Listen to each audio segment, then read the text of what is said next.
Kemudian Nabi pernah sebut bahawasanya dalam satu hadis yang ke-9, tanda kecil kiamat yang ke-9 yang Nabi sebut ketika Nabi hidup dan tanda tu belum berlaku. Nabi kata akan berlaku nanti peperangan besar di antara dua kumpulan Islam, fi'atan azimatan.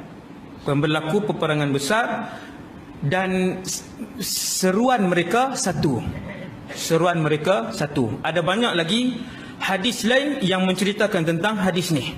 Banyak lagi lah Nabi sebut sekian macam-macam. Dan perang itu kata para ulama ialah perang Siffin. Perang Siffin yang berlaku pada tahun 37 Hijriyah. 37 pada zaman siapa tuan?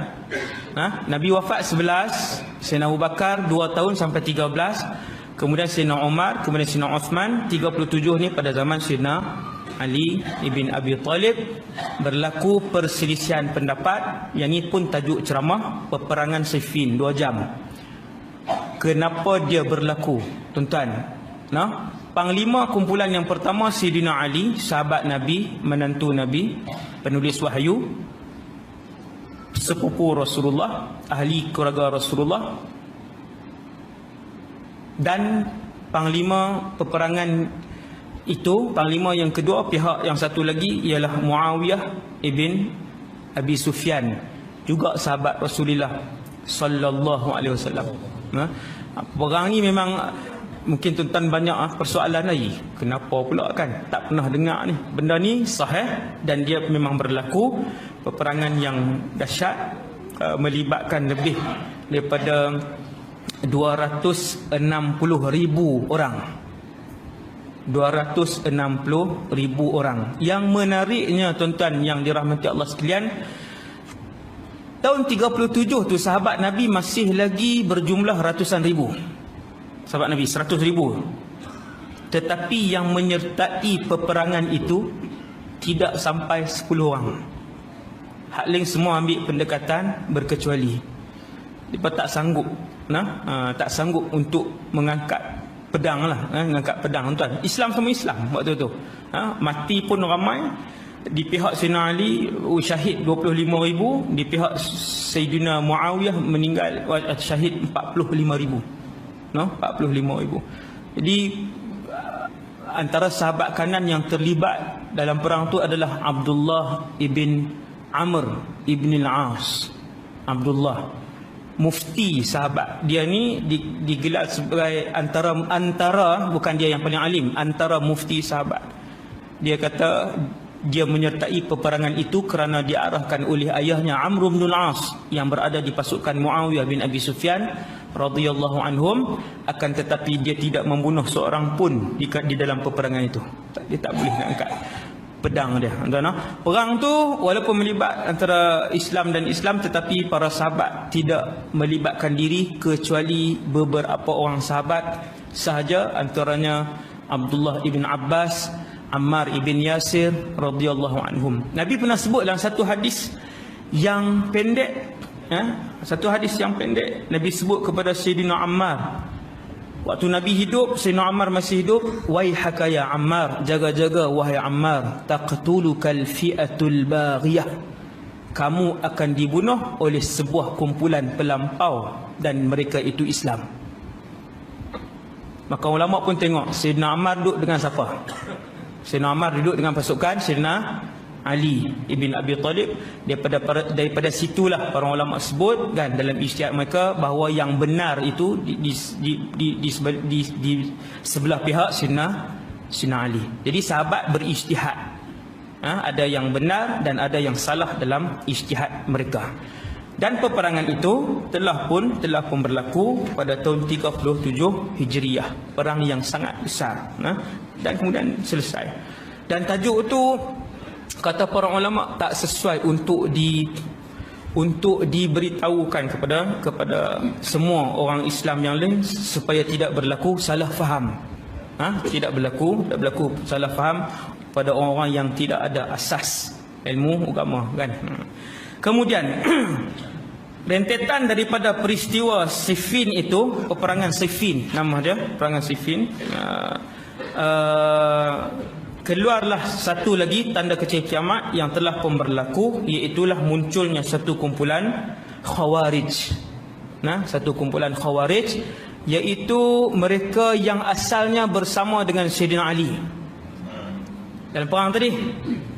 Bila pasukan Sayyidina Muawiyah melalui Amr bin al-As, sahabat juga bersama dengan Muawiyah, minta untuk berdamai, maka Sayyidina Muawiyah pun menghantar seorang wakil untuk berurusan. Sayyidina Ali juga menghantar seorang wakil. Maka kumpulan ni yang tak ada ilmu ni tapi kuat ibadah, tak ada ilmu, kurang ilmu, salah faham banyak dengan Quran dan hadis, tak faham lah, maksudnya kurang kefahaman, menyokong Sayyidina Ali. Mereka kuat beribadah, akhirnya mereka salah tafsir. Mereka kata Sayyidina Ali membelakangkan Quran, dia tidak menggunakan Al-Quran untuk berhukum dan dia menghantar wakil untuk berbincang dengan pasukan Muawiyah. Maka kumpulan yang tak ada ilmu ini, Nabi sebut kumpulan ni akan berlaku, akan keluar kumpulan ini. Sufahaul ahlam, ahdathul asnan, muda, kumpulan yang muda, banyak ibadah Nabi sebut, tetapi banyak tidak faham tentang isi kandungan Quran dan hadis. Akhirnya mereka pun protes, keluar daripada pasukan Ali bin Abi Talib. Maka mereka dinamakan oleh para ulama Khawarij, daripada perkataan kharaja ataupun khuruj, keluar. Itulah cara ringkas daripada kisah dia. Memang panjang lah tuan-tuan. Dia panjang. Kemudian yang ke-11, sekejap ya tuan-tuan, lagi 15 minit insya-Allah. Lagi 15 minit kita berhenti. Yang ke-11, tanda kecil yang disebutkan oleh Rasulullah ialah, kata Rasulullah dalam satu hadis, tidak akan berlaku kiamat sehinggalah keluar 30 kadzaban akhiruhum al-a'warul kadzab. 30 dajjal kecil berakhir dengan ketua kepada semua dajjal, iaitulah yang bermata satu. Dajjal itulah mata dia dua juga tapi buta sebelah, dia tak nampak.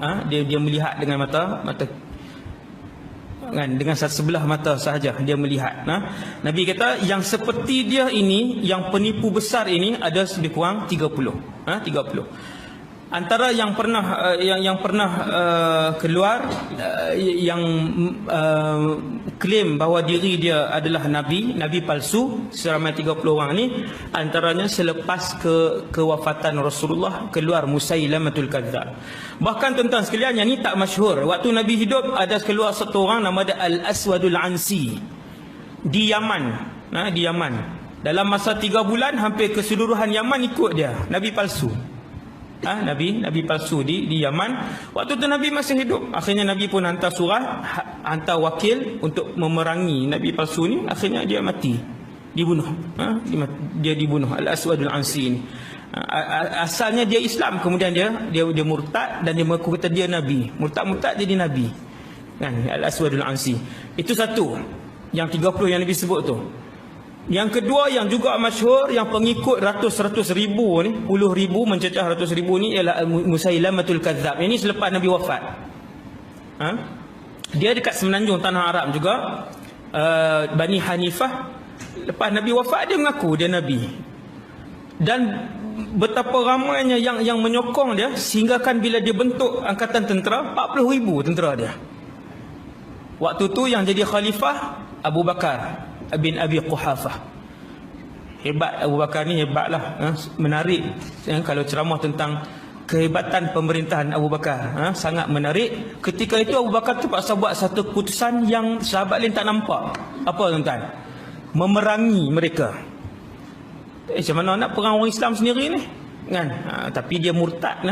Musailamatul Kadzdzab ni dikira sebagai murtad. Dan Abu Bakar bin Abi Quhafah radhiyallahu anhu buat satu keputusan yang berat, iaitu mesti perang sebab mereka murtad. Akhirnya dia pun keluarkan sahabat-sahabat yang hebat lah. Antaranya Ikrimah bin Abi Jahal, anak Abu Jahal yang masuk Islam, panglima yang hebat. Dan ketika itu untuk menghadapi pasukan yang besar. Dan akhirnya Musailamah ni dibunuh oleh seorang yang bernama Wahsy ibn Harb. Wahsy dulu dalam perang Uhud dia bunuh Sayyidina Hamzah, pak saudara Nabi, pak saudara Nabi. Panjanglah cerita dia, saya tak mau masuklah malam ni. Jadi yang tu antara yang disebutkan oleh Rasulullah yang akan berlaku. Dan sampailah pada zaman hari ni tuan-tuan, 1400 tahun lebih daripada 30 orang yang mengaku menjadi nabi, laki-laki dan perempuan. Rupanya bila tengok hadis daripada Sayyidina Huzaifah, hadis riwayat Imam Ahmad dan Imam At-Tabarani dan Imam Al-Bazzar, dan hadis ni sahih. Dalam satu hadis lain, bila Nabi sebut 30 penipu ni yang mengaku kata nabi ni, nabi-nabi palsu ni, antaranya ada wanita. Disebutkan oleh Rasulullah arba'un niswah, minhum arba'un niswatin. Di kalangan mereka ada 4 orang wanita. Dalam sejarah umat Islam 1400 tahun sejarah umat Islam, ada wanita yang mengaku jadi rasul dan ada yang mengikut dia. Saya tak mau perincikan di sini, dia jadi terlalu panjang. Antara yang terakhir, bukan yang terakhir lah, antara yang paling masyhur yang mengaku jadi nabi ini ialah di India. Di India, iaitu Mirza Ghulam Ahmad, yang pengikut dia ada sampai hari ini di Malaysia. Di mana? Penang kan? Mirza Ghulam Ahmad ni sampai hari ni. Sampai hari ni dia punya pengikut dia bahaya. Dia ni dia mengaku rasul dan pengikut dia mencecah ratusan ribu. Dia mendakwa bahawa dia menerima wahyu. Dan ulama-ulama India, tuan-tuan, di India orang Islam ramai, melebihi seluruh penduduk Malaysia. Lebih kurang 60 juta orang Islam di India. Ramai, dan bilangan ulama mereka sangatlah ramai. Bukan ulama-ulama biasa, ulama-ulama yang hebat, yang bertaraf antarabangsa, yang bertaraf dunia. Ulama-ulama India yang mengarang kitab-kitab Arab setebal-tebal ni seperti ulama Arab. Di India sampai hari ni, sampai 2018. India ni negara yang ada ulama dan orang Islam yang begitu ramai. Jadi ulama-ulama bangkit ketika itu lawan dengan dia, terutamanya Syekh Sanaullah.